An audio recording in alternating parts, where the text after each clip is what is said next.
Okay. Hello, hello, hello. Um, Welcome to Coffee with Ryan. I'm not sure which one we're on at this point. Quick shout out to backstage there with Jonathan and Tyler. It looks like we're out of storage on StreamYard or something. I'm not sure, so maybe one of y'all can check that in the background there. All right, hey everybody, welcome, welcome, welcome. Hope y'all are having a good week so far. Made it to Friday, June 21st. Some update on my end. I had a really bad accident last week around, I think it was June 8th, maybe June 8th or June 9th. I have photos of it, but it was basically it was a skateboarding accident. I know I'm getting older. I'm now 29, but I've always loved skateboarding. And then I picked it back up as an adult. Um, are the glory years behind me? Who knows? Have I peaked already? Yeah.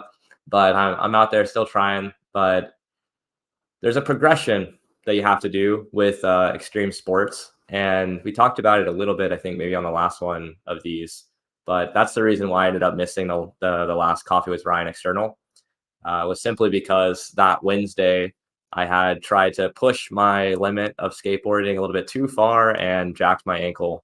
Um, I'm not sure if y'all are familiar with the idea of a pop shove it, but I basically tried to do a pop shove it off of a three stair, and then my ankle rolled underneath, swelled up into this, gigantic like golf ball plus size. And since then, I've been doing some resting. I went to the emergency room. I had a cast put on, and they said I had to keep it for like 2 weeks. But after about like 5 days, I felt like I was good enough. So I cut it off.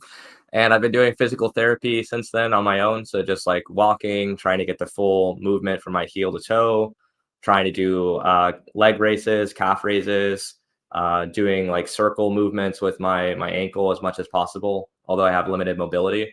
And yeah, I'm slowly finding back through it. I'm able to walk again, so I can go like about 90% of walking ability. And I started doing some sort of diagonal jumps today, where you jump from like right ankle to left ankle to right ankle to left ankle. So I've been following some more professional athletes and their protocols for getting through an ankle sprain of this severity, which it was pretty severe. Luckily, it didn't tear any ligaments. It only kind of stretched them, I guess. So, I'm taking it slow, but also I am trying to push up against that wall of limitation. And I've noticed there's kind of a very interesting thing with rehabbing a injury like this. A lot of it's mental as well. So I'll tell you why I know that. Earlier today, which is why I'm a little bit sweaty, I was outside trying to do a little bit more physical therapy on my ankle, and I found a curb, and I was scared to do a jump with both of my feet, actually, even up on top of a curb, because I was scared of the impact once I landed. And then gradually, I was like, okay, I did that, but I used most of my left ankle, which is the one that's not hurt. And I was sort of compensating. So I tried really hard to not compensate while I was jumping. And then I ended up going to the idea of, okay, let me try to do like a left ankle, the one that's not hurt, and do a one-legged jump up that curb. And so I started doing that. And of course, I'm not putting any pressure on my right ankle, so that's fine. But then I was like, okay, let me try to do it with my right ankle, the one that's still recovering from the ankle sprain. And I almost felt like I couldn't even jump, which was very interesting. And that's purely mental, right? Because obviously I could jump up there and hurt myself. I've got enough, I have enough momentum to throw myself up, like this much of a size in terms of height. But I got blocked initially, and I forced myself to do it, and I was able to do it. I might have pushed it a little bit too far, but I heard this guiding principle, which is use pain as the guide for physical therapy or for recovering from injury. And so I pushed up against that pain line, and I started to feel, okay, maybe I'm pushing a little bit too far. And so then I sort of limped back and walked back to the house, and then now I think I'll rest for the rest of the day and check the box of extreme physical therapy after a severe injury. So I hope you guys are doing better than I am on that end. But I'm optimistic, And I feel like a new sense of strength as well because I haven't had a severe injury like this before, which I guess is surprising because I've been skateboarding for a long time. And so I've been skateboarding or running or, doing like surfing, all these things. And I've never really hurt myself to this level. And now that I have, immediately after it happened, I felt just like my ego break completely. And I was like, oh man, I don't think that I'll ever surf again or skateboard again or do any sort of running or extreme activity because I was like, man, I can't even function. I have to sit on the couch all day and I have to elevate my leg. And is this going to ever heal, et cetera? And I had all that stuff going through my head. But as I've started to build back through this, I've noticed like a new sense of strength, I guess, building up that if something happens in the future, that's to this level, I know that I will recover from it. And so I can sort of get out of my head a little bit faster than where I was a bit earlier. So all right, that's the vulnerability part of the stream. um, so yeah, so I got the serverless guru hoodie on today, somewhere over here. It's always hard to figure out where I'm at with the camera. Got the serverless guru hoodie on. This one's super nice. I don't remember the brand of it. I think I'm not sure, but it's nice. So all right. Well, how are y'all doing today? I've noticed we've got about 18 people in here. Anything interesting going on with anybody else? What type of coffee are you drinking? I've got my red aluminum camp cup here. I think if I tried to show you the coffee, I would spill it, but you can kind of see the foam on top. I've switched back to the Nespresso. I was using a plastic coffee maker that I got for $15 from the supermarket. And it was okay, but the coffee came out tasting like plastic the first couple of times. Now it's tasting a little bit more like black coffee. However, the Nespresso is back and I ordered a bunch of different pods. I've got this like ice pod and it's like it's for iced coffee specifically. What I've noticed is that it's got a bit more mild taste to it versus maybe like a more strong. So they have one Nespresso called Scuro. I don't know, I'm sure I'm butchering that, but it's called Scuro. And it's like a double espresso. It's super bold.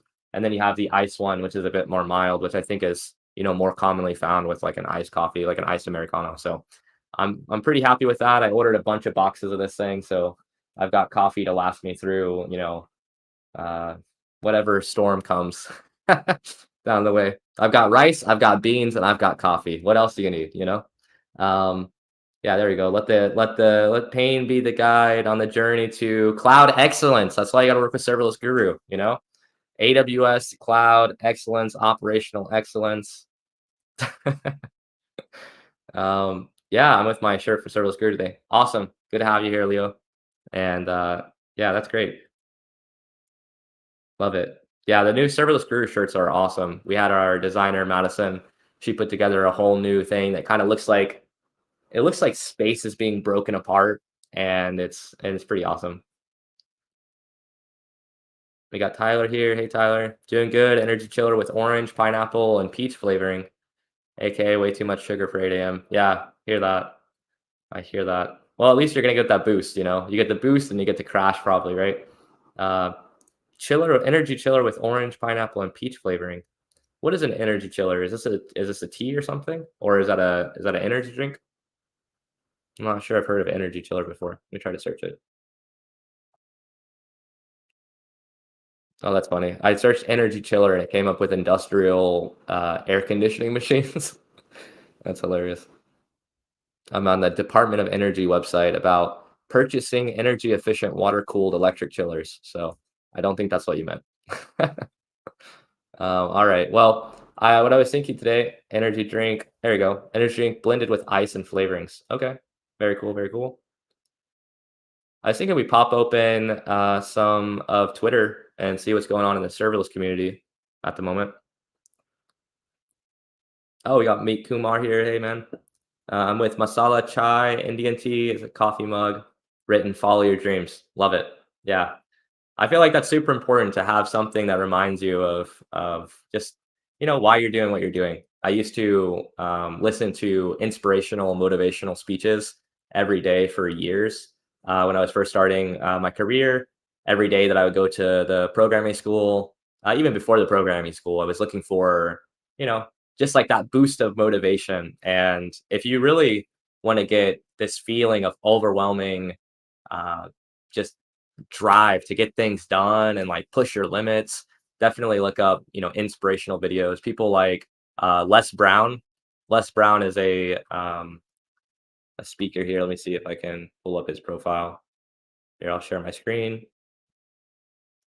So this is Les Brown here, and he's a motivational, inspirational speaker. But this is the type of stuff that gets you out of your seat. It makes you want to start moving. It makes you want to do something. So if you're looking for some stuff on YouTube, just search Les Brown.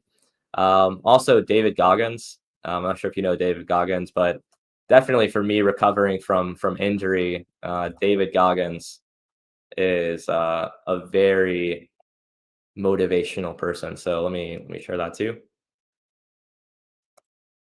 There you go. So this is David Goggins, and this guy is insane.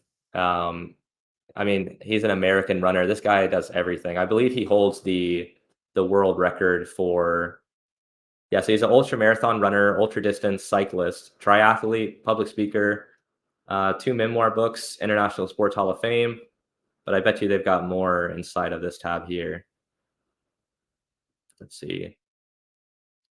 I just know the story where he had to qualify for this. I think it's called Badwater Marathon, and it was basically like 100-mile marathon or something, and in really harsh conditions. And to qualify, he needed to run 100 miles in 24 hours. And by like mile 35, his basically his body was completely broken. And somehow he like pulled out of that, the ability to limp slash walk slash jog the remaining, I guess 65 miles there, coming in right before the 24-hour timeline, lapsed. And I mean, just crazy. If you haven't heard of his book, there's a book that he wrote, called Can't Hurt Me. Let me see if I can pull that up too. So this book here, Can't Hurt Me, Master Your Mind and Defy the Odds.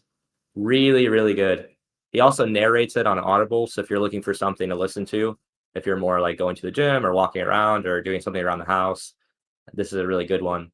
And it talks about his journey from basically growing up in a town that was extremely racist towards him and fighting back the low self-esteem and everything that came along with that. He was overweight, everything you can imagine. And he saw a Navy SEAL video on the TV one day and was like, you know what? I want to do that. And kind of a crazy thing to think about at like 24 years old, 23 years old already. And then go, you know what? I'm going to change my entire life to go after this one thing. And he saw like these people going through Hell Week for the Navy SEALs, which is like a 1 week period of time, where you just get beaten down in the qualification to become a Navy SEAL. There's a lot of qualifications before that, but it's specifically this one segment of time where, they're in the cold rain on the beach carrying a log over their shoulders. And, some of the tests and things like this is like swimming in the darkness of the ocean with no lights, crazy stuff like that. And yeah, so I'd highly recommend it. It's it it's very inspiring for somebody like this who literally had nothing of advantage in terms of where he grew up, his social status. He had no connections, and he just through like hard work and just unrelenting levels of dedication and perseverance, he's was able to accomplish all of those things, and he's still actively learning. So when he was going through school, I believe he had like a learning disability, and so now he's like still, even now, after all the things that he's accomplished, including writing multiple books, he's still like going to school like actively and improving all parts of himself all the time. But he's the type of person where apparently if it's a blizzard outside, that's when he gets ready to go run. And I've always liked that. Like there's a moment actually during the journey of serverless guru where I was in Portland, Oregon, and I had just started serverless guru, and it was right at the early day of it, and there was some drama that happened that I won't get into on this stream, obviously. But as that starting of the business took place and the events that were happening at the time, I was sort of out on my own, and I really felt out on my own. And I felt like this very big pressure on me to create something, and to actually make this thing called Serverless Guru work. And so, I was setting my alarm in the morning at like 5:30 in the morning. And I just remember I've got a photo of maybe like 2 days after all this really started, where it's 5:30 in the morning, it's pouring down rain in Portland, it's completely dark outside. It was probably dangerous for me to be walking around the streets at that time in the morning as well. Obviously Portland's, maybe gotten a little bit worse since I was there.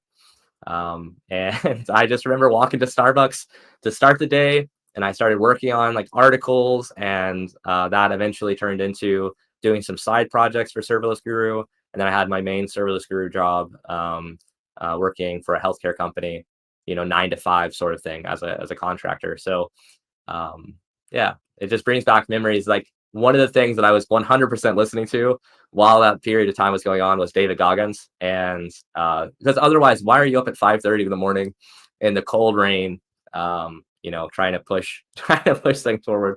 It's kind of crazy. Hey, Fawn. Jonathan, that sounds like something Jason Huang said sometime this year when asked about success. He said, "I hope suffering happens to you." There you go.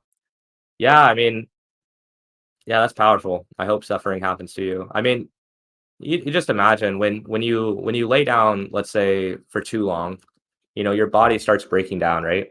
Um, I've also heard this about muscle growth. If you're not pushing your muscles to the point of some level of soreness, if you're not increasing the weight, at least maybe you don't push it to being sore, but you don't, you don't overdo it.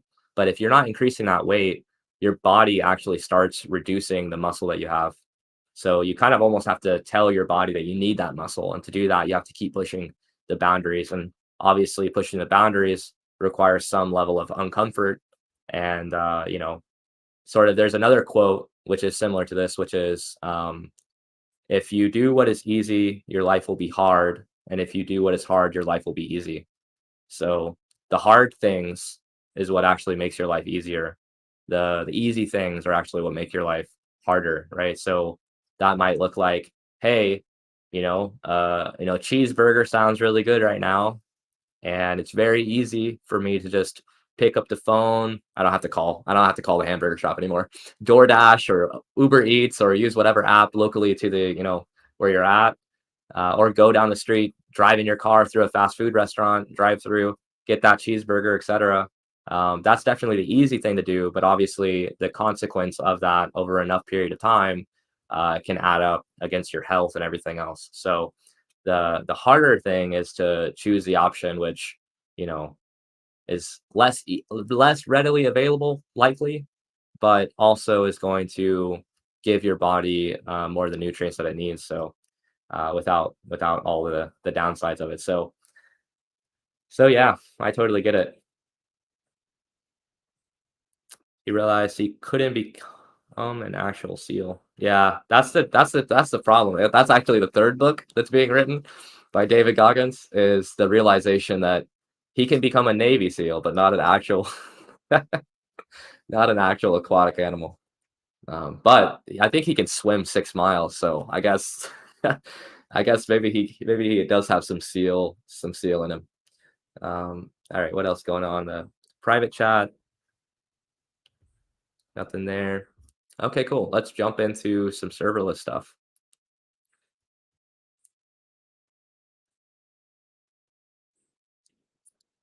All right, let's see. We have Sarah here. Make the right thing easy. Beyond serverless, the principle is crucial for platform engineering. Teams aiming to scale and accelerate best practices adoption in their organization. So this is from DevOps Days in Amsterdam. That's cool. Serverless solution. Okay. I believe this one is talking about the complexity shift there. So the idea is, if you have a black box and you just stuff it full of stuff, technically you only have one box, right? And mentally, that's easier for us to process, right? So if you ask yourself about the cognitive side of building software and building architectures like this, if you only have one box, hey, that's pretty simple. That's pretty easy, right? However, if you do something like in a serverless way, let's say, using all these fully managed services and wiring all that stuff together, well, now your box just became, 50 boxes, right? And although it's still doing the same thing as that single box, a single, box containing all 50 of those different aspects, now because it's broken out cognitively, it's harder for us to process. However, you can make the argument that that is a good thing because previously, how would you go into that single box and cut out one tiny piece without affecting the whole, right? And so, if you think about it like our bodies, right? Like my ankle. I prefer the fact that I can work on my ankle independent of other parts of my body as well, right? It's like they're connected, but they're also isolated, right? There's different bones and ligaments and muscle tissue and everything else going on there across all your different body. And in this case, it's like yes, you could have everything in this one box, but what happens when I need to go in there and pull something out? And it's like, okay, now I have to worry about all these other dependencies that are all wrapped together inside of it. Also, honestly, I would rather know the complexity level of my architecture versus not know, right? So I think that's a very important note. Do you want to actually see your dirty closet, or do you want to just stuff everything inside of a plastic container and just push it under the bed? Right? Do you actually want to see the state of your architecture, see the state of your business, see the state of everything going on? Or do you want to hide that fact so that you feel this feeling of cleanliness, right? For instance, I've got a table in front of me and there's nothing on that table, but then I have a box next to me and it's full of stuff, right? So technically my table is clean, yes, but I've got a box full of junk. And so, I guess the thing is, do I want to look through that box, separate it out, understand each piece of it, get rid of what I don't need, which could be let me optimize, my box full of junk. Let me get rid of some stuff. Other things, let me put it in a separate container. Let me organize it. Let me put them in a place that is based on readily accessible, needs. Right? What does that look like? I've been trying to clean up the kitchen a little bit. So, what that might look like is I think everybody has a drawer where you just put everything inside of that drawer. But if you think about how often do you need to access medicine, right? Maybe you're going through, I have to take a pill every day, every 12 hours, which I need to take after this. However, do I need that readily accessible inside of the kitchen, right? Do I need, my surfboard and skimboard and all this stuff? Do I need all that readily accessible inside of this main room that I'm inside of? And you could make a really strong argument that you don't, right? So it's easier to put it in here, but the clutter of it, So now I'm going through that and I'm trying to basically think through this. What things do I need for this specific room, for this specific area that makes sense to have readily accessible? And the answer that I came back with was pretty much nothing. I got rid of got rid of everything inside of the drawer, and I think now it has like a pair of scissors because you need scissors pretty often. But I don't need change and all this other junk. Okay, let's keep going. First, let me check and see if anybody has comments on this side. Here we go. Left side of sink, random screws, and other junk. Yeah, see, I think everybody has it. I've got many of these drawers actually, and I couldn't tell you where stuff is either. If somebody asked me, "Hey, where do you have a pen?" I'd be like, "I have no idea. It's probably in this junk drawer, but it also could be in this other junk drawer as well." So organization is important both professionally and personally. I think they say like, the key to a clear thinking, productive mind is like a clean workstation, right? So yeah, sometimes you got to shove all that stuff inside of a box just so that your table is clean, so you can think. But at some point, you can't just keep shoving it into a box in the side of the room. You got to actually deal with it. And I don't want to go into like a larger rant about how humans historically don't deal with problems, but we see this in architecture as well, right? It works because it works, and so therefore, let's not touch it. Let's not do anything with it. And I get it. I get it. There's new things that have to come out, etc. and we have to work on. However, in that process, that technical debt keeps building up. And if you don't eventually deal with it, it ends up overwhelming everything else. No one is able to move. Everybody feels like they're locked in mud, right? And so then you have to ask yourself the question, what is the time that is required to organize and clean up that environment versus leaving it there, pulling focus and pulling energy from every person that has to interact with it. And if only we could calculate the lost time, innovation, energy, work happiness that comes with not dealing with those problems. Because I think if the executives and other leaders inside of the companies that we're all working with could see that, I'm just speaking broadly about all companies could see that what the developers are actually feeling and experiencing, then changes would be made and things would be reprioritized. Because, if you have nothing that's blocking your mind, you can get very deep into the things that you're working on, and especially these specific domain areas, right? And I'm sure bugs go down. I'm sure the time of deployment goes down. I'm sure, innovative ideas feel like they could actually happen now.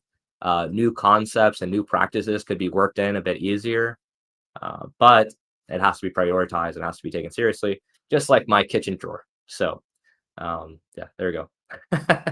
Very long rant. Let's see. Private chat. Okay.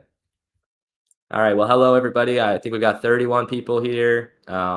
If you have any things that you want to talk about or bring up, I'm happy. I think we got some serverless gurus in the stream here. So if anybody wants to, from the serverless guru side, wants to join in to the actual conversation, message Tyler or Jonathan through our Slack, and then maybe we can add you into the host area, and then I could pull you into stream if there's a topic that you want to talk about. But we'll just keep going here. Super exciting news for serverless days. Bengaluru. Oh my gosh, I'm gonna butcher this. Let me just think through. Bengaluru. I feel like I'm using a Spanish. Bengaluru.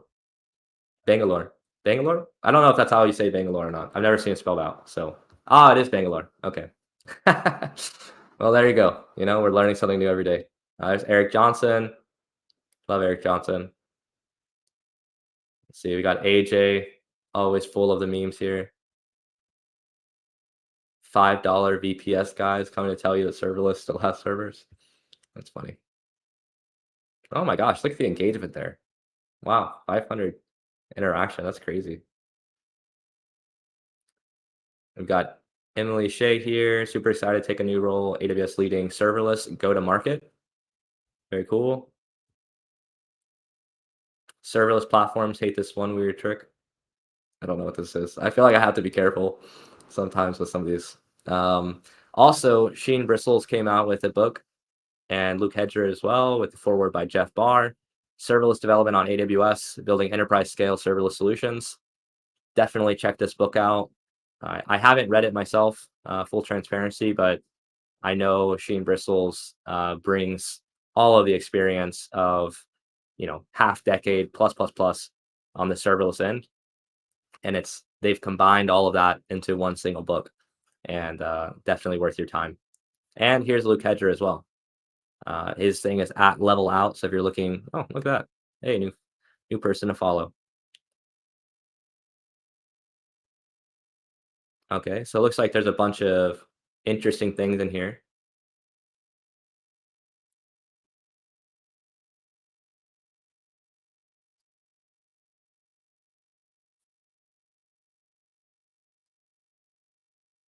Okay, I'm not going to read through all of these, but these definitely feel like really awesome things to look at. So I'll post it inside of the chat, just so I don't bore you guys with my terrible oration here.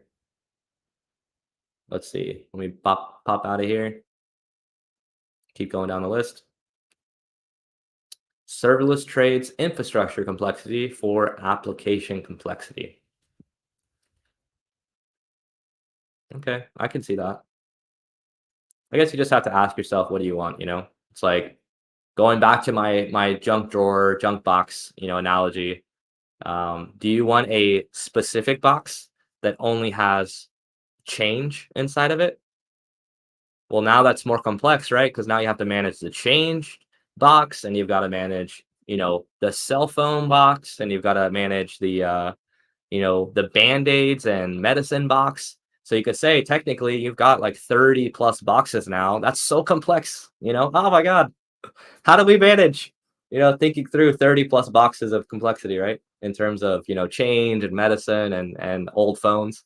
Or you have one box that has all of that inside of it, and then good luck trying to find what you need. So I love this sort of conversation happening, but also I don't know. I'm super comfortable with serverless, so I guess for me the idea that there's some added complexity there that makes it more difficult. I've tried to patch servers and provision EC2 servers and go through and write all of I've tried to build a Jenkins pipeline using the actual, like, I believe Groovy files. I like that stuff is complex as well. So although it's, one single box that you just installed stuff on, you SSH into it, or you have some automation, bash scripts, etc. running, and those have to be managed and updated and all this stuff. Um, yeah, it's very complex to manage all of that. Even though cognitively, when you look at your system, you just see, say 12 EC2 servers. When really, if that was broken out, it would be, 100 Lambda functions or something that are all happening. At least you can see it. You can isolate that specific function that you want to isolate, that specific part of the system. You can isolate it, you can fix it, you can tweak it, you can upgrade it, you can throw it away, you can replace it, all without affecting the rest of the system. Oh my gosh, that's amazing. Um, so I don't know if anyone has opinions on this stuff. Please jump in. I don't wanna go too far down the hole there. Here we go from me, Kumar. Hey Ryan, I've got something to ask about being an entrepreneur. Yeah, for sure. Well, if we can get Meet Kumar the host link, Jonathan Tyler, maybe we can get him on here and he can ask the question. Otherwise, if you're not able to get onto the stream, definitely feel free to post it in the chat. Either way, I'll just keep going, and then once you join, we can jump into it.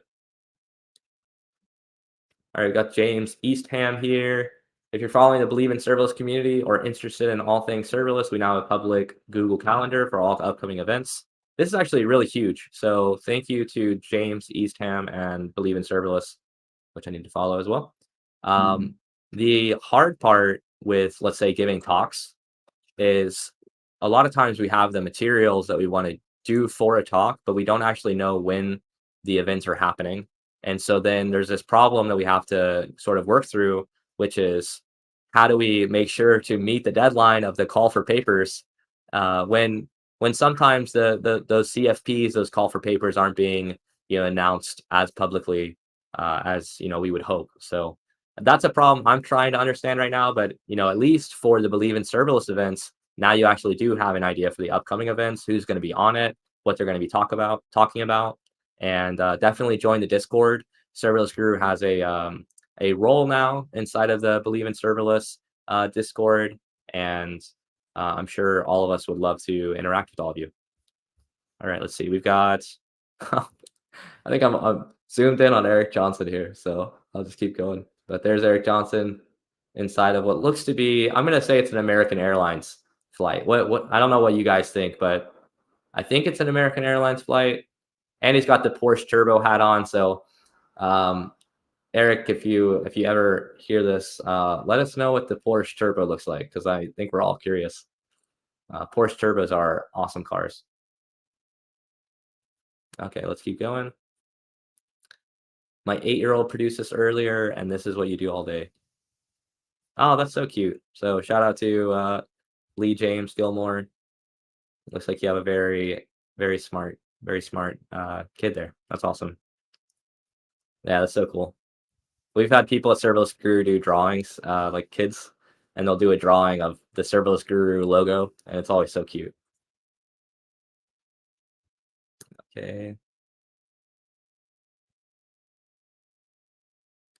AWS Amplify. I haven't followed AWS Amplify and its new releases, but I do know that my history with Amplify goes all the way back to when it was released. And I know it wasn't exactly what people were looking for. It was a little bit too black box esque. But I know they've made improvements nonstop for the past few years. So if you haven't considered Amplify for a bit, definitely give it another try. And if you learn something, let me know, because I would love to know how the Amplify tool set has evolved and grown since then. And I always knew it was very easy to get something going and put something into production, but then long term, once you actually try to extend it, at least in the past, it was hard to extend outside of the sort of lines that are drawn out by the Amplify team there. And one of those reasons was because the infrastructure that was being generated by Amplify, it was not so human readable, and then the engine that ingests that JSON, that, or it was in JSON format, I believe, but the engine that ingests that Amplify infrastructure as code, which I think was being done in CloudFormation, um, it was like if you modified the generated JSON, then the Amplify ingestion wouldn't understand it properly, and then it was just a little bit tricky, and it might overwrite what you were doing as well. So that was like a long time ago though. So I'm sure it's improved quite a bit. Let's see. Oh, we got Meet Kumar here, so let's switch it up. All right. Let me know when you're ready. You can jump on the mic. Uh, yes, I ran. Hey, good to see you. Or good to Yeah, hear you. likewise. Yeah, yeah. So my question here is, I'm doing for my clients. I have three clients, and one of them is, I have sent it over them, version of their web app. I send it over them two web app versions, and after 2-3 weeks, I stop hearing back from them. So in my mind, I'm just like drafting an email saying like, you must have lost uh, focus in the business, or interest in me. So how would I deal with this? Well, it just this is something that never goes away. We constantly deal with this at times with serverless guru.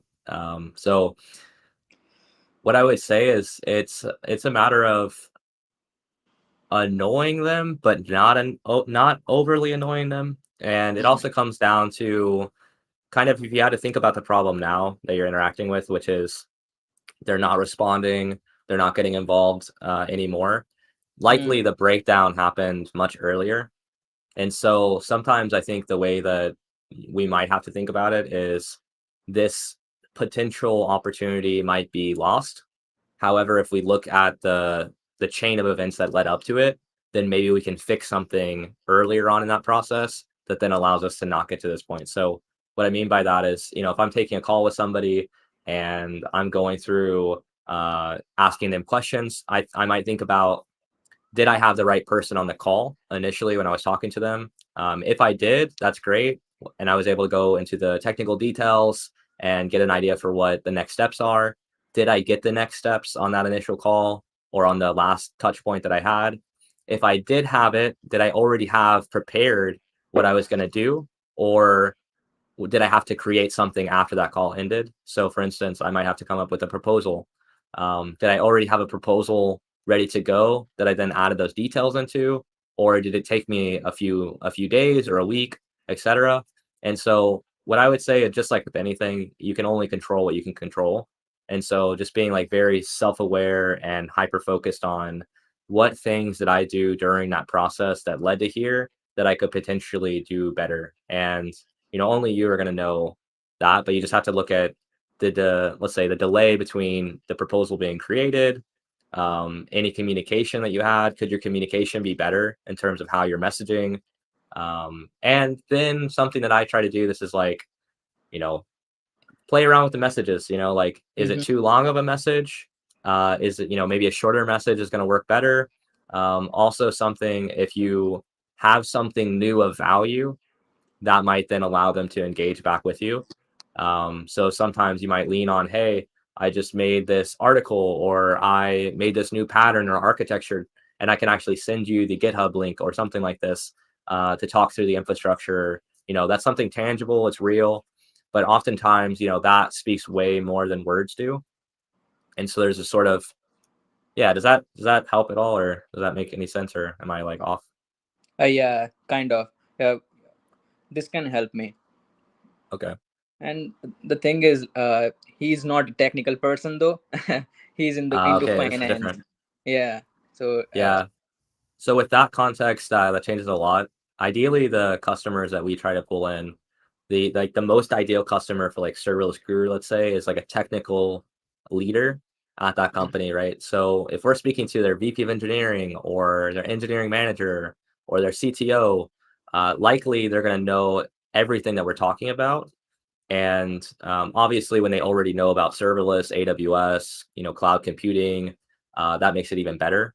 Whenever we have to teach somebody about these different things, the best thing to do with that, if it's a business contact, is likely changing the way they're communicating to match that person's experience, knowledge level, and leaving off some of the more technical jargon, right? So I might switch in that case from using the word serverless, which is very confusing mm, for business leaders, to maybe speaking more about, uh, you know, AWS software development, right? They probably right, know what software development is. They likely know what AWS is. And just speaking to that more high level, but then saying that you're doing it in the most optimized way on AWS. right, And that in the background obviously means serverless, but to them, they're not going to know what that word means. And it's going to confuse them a little bit. right. Um, I even had technical people that are just working with, let's say virtual machines, or they're on DigitalOcean, or they're on something like this. And then when I speak to them, even though they're technical, they understand APIs, architectures, all this stuff. If I use the word serverless, sometimes the eyes glaze over a little bit, because serverless now is such this gigantic, Yeah, sphere of things. And then you probably want to also ask questions a little bit earlier on. Were you able to get into questions about why are you trying to do this work with me? What does this mean to your business? What are your quarterly goals? yeah. Uh, what is timeline? Could you get to some of those business aspects with him?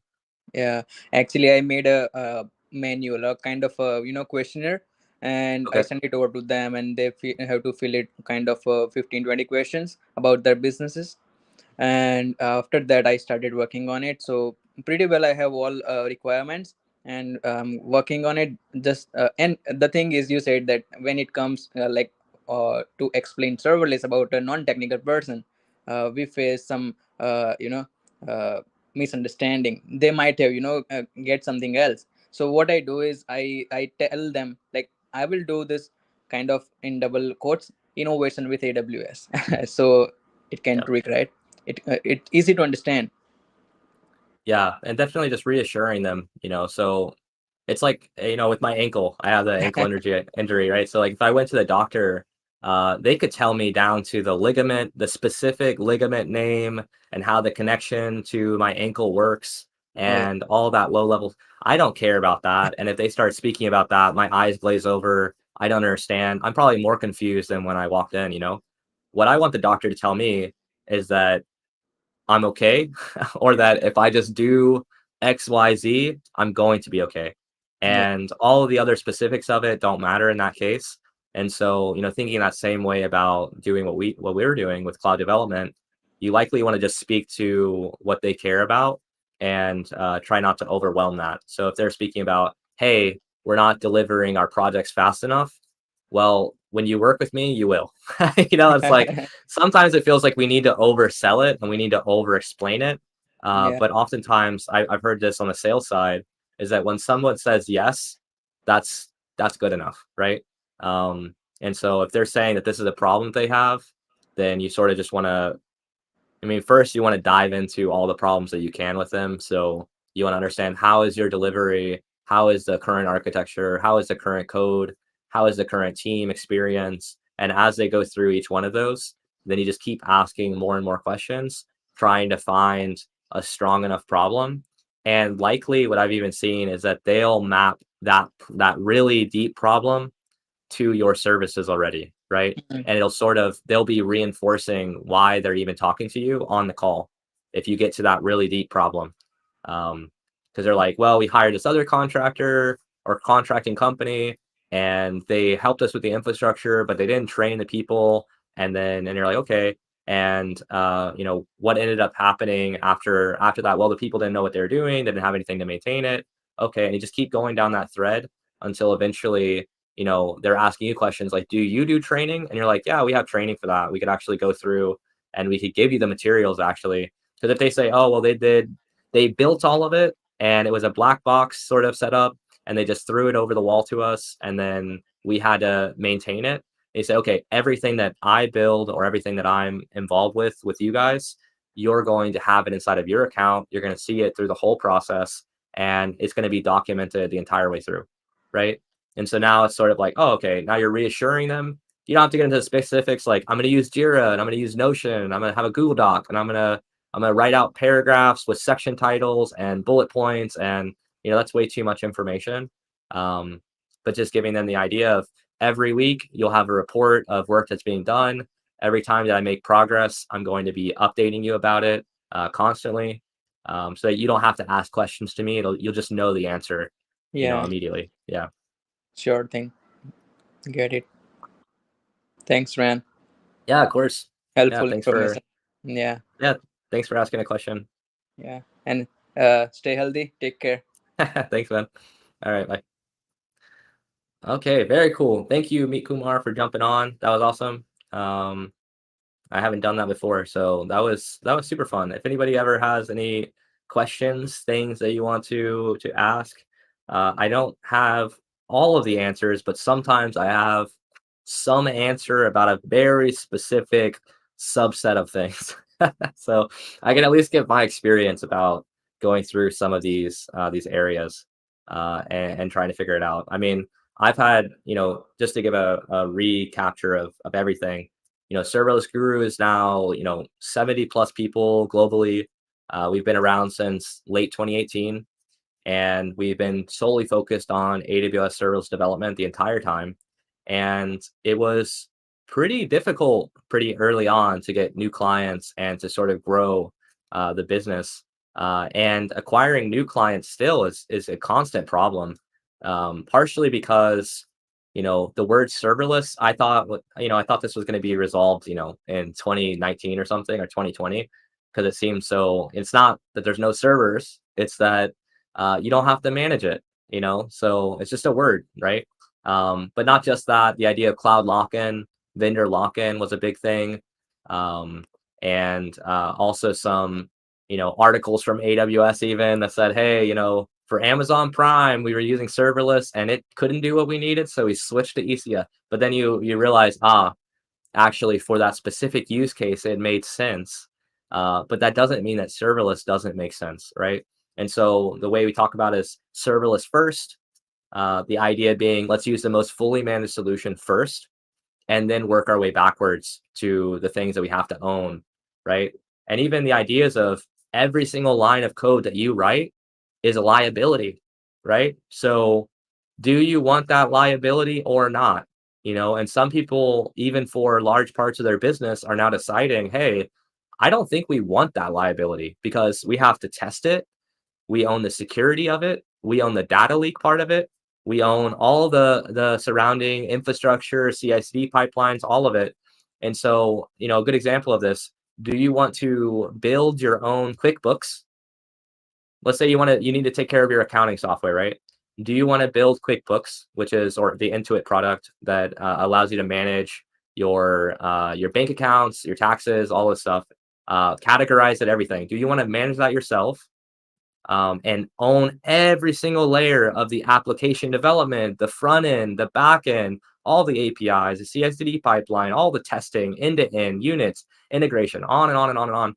Or do you want to pay $5 a month or $10 a month to use this product that's been developed with hundreds of millions of dollars and thousands of engineers over like 5-10 years? Well, if you think that building it yourself is the right path to go, man, you need to have a really strong argument for doing that. And I think oftentimes we're too quick to just be like, let's just build it internally. We've got a team that can do it. And I don't know if it's an ego thing or what the driving force is there. Um, but just because you can doesn't mean you should, right? And this goes for almost all things: personal, professional, business, software architecture. Just because you can do something doesn't mean you should do something. So in that case, could we build out the entire scaling infrastructure, load balancers, clusters of servers? Should we host our own database server and deal with the connection pooling and the scaling up of it and all of the monitoring and operational overhead of all that? We could, we can, but should we? Right? And then you have to ask yourself the question, what am I actually trying to do? Why am I here? Are we here just to build container orchestration, server orchestration? Are we here just to wire up things inside of a data center? And the answer is likely no. You're here because a there's a customer experience happening, a transaction taking place, whether you're a bank, the stock exchange, whether you're a car company that's online, whether you're a social media app. The reason why you even have the problem of having to do container or server orchestration is because you have a customer that you're trying to build something for. You're building a product. So where should you put your time? Should you put your time and focus into all of these layers that are behind the scenes, or into your customer, the reason why you're actually there, right? And I feel like the silos that have been created in the past, sort of in this traditional way, because we didn't have other options, right? Just because people used a physical, they what did they have in the past? They had like a not a mule with like a metal.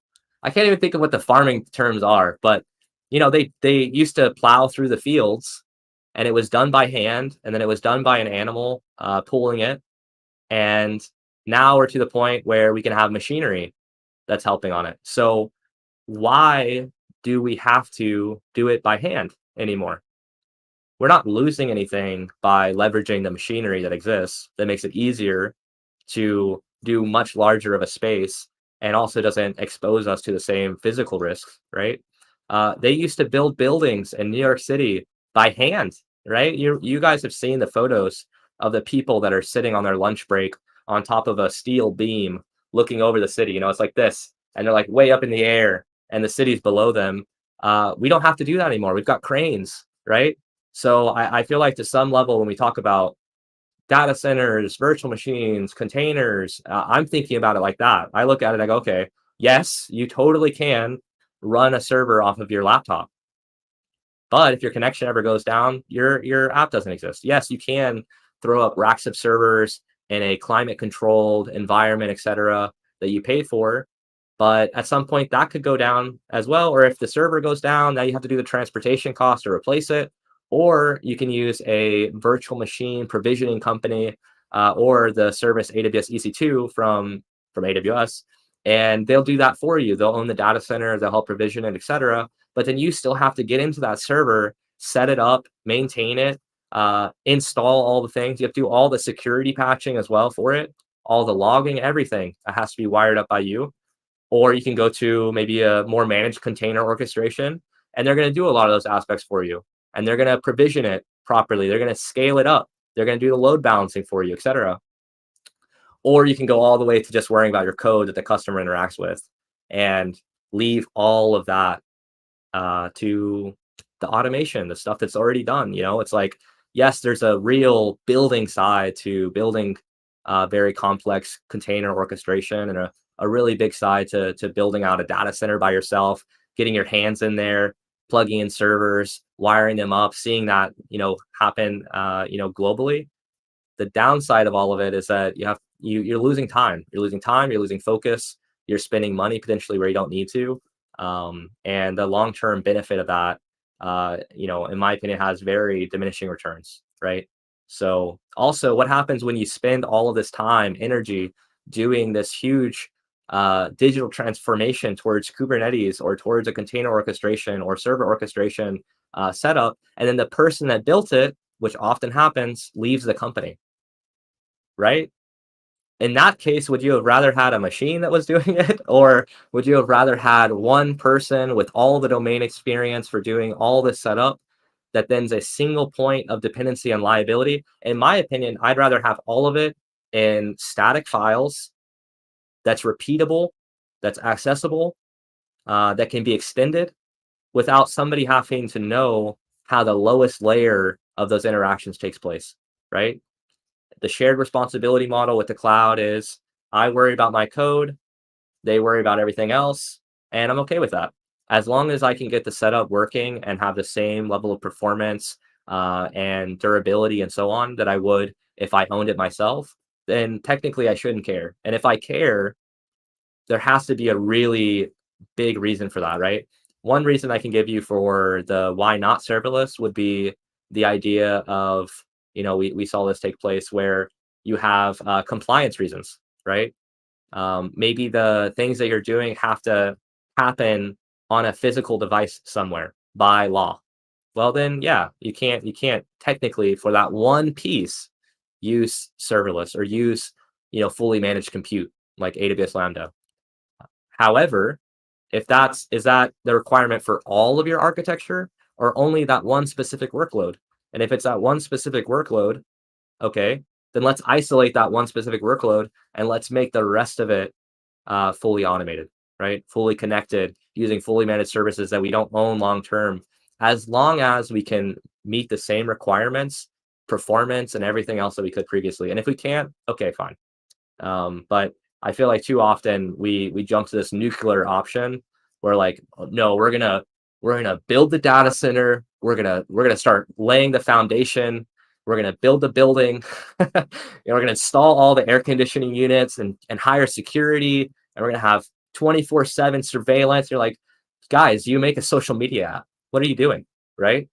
Well, this has nothing to do with any part of your and that, I feel like that decision making oftentimes leads to the destruction of the entire business. Um, so I don't want to get super dark, but if you're spending billions of dollars on something that doesn't actually keep you competitive in the marketplace, I don't know what to say. We got Madison here. Real talk, just because you can doesn't mean you should. There's another thing from the book Essentialism, which is you can do anything, but not everything. And this is very relevant to everything we just talked about. I can do anything. You can do anything. Your company can do anything, but not everything. Do you want to deliver best in class customer experiences, outcompete all your competition, iterate faster than ever on delivery of new software? Okay, well, you can do that. You totally can compete with Netflix. You can compete with Amazon. You can do that 100%. However, you can't do all of the other aspects as well. So you kind of have to, everything has a trade off, So to think about what can we do? What should we do? And what exists currently in the market that we could leverage so that we can spend more time on the areas with the largest impact. And I think that requires communicating with everybody involved across your entire organization from top to bottom to understand those decisions and not allowing for decisions to be made in isolation without everybody, collaborating on that. Then you end up, selling yourself down a river where you're going to be trying to build something for the next 4 years that you may never complete. And at the end of it, you might have to sell the company. And what a waste of time, all that lost potential. Why? So that's how I think about serverless and all this stuff. It's very dramatic, but we're at time. So I just want to say thanks for coming and hanging out with me. Thank you. Special thank you to Meet Kumar for jumping on. Definitely next time, I would love to have other people join. So if you want to reach out to us through the comments on YouTube or LinkedIn or anywhere else, we can grab that. We could send you a private, host link, and then you can join us on stream. So with that, I hope you all have a wonderful rest of your Friday. I know some of y'all are Friday night, others Friday morning. So have a great rest of your Friday regardless, and a great weekend. And I'll see you guys next week. And that's it. Thanks, everybody, and cheers. Bye.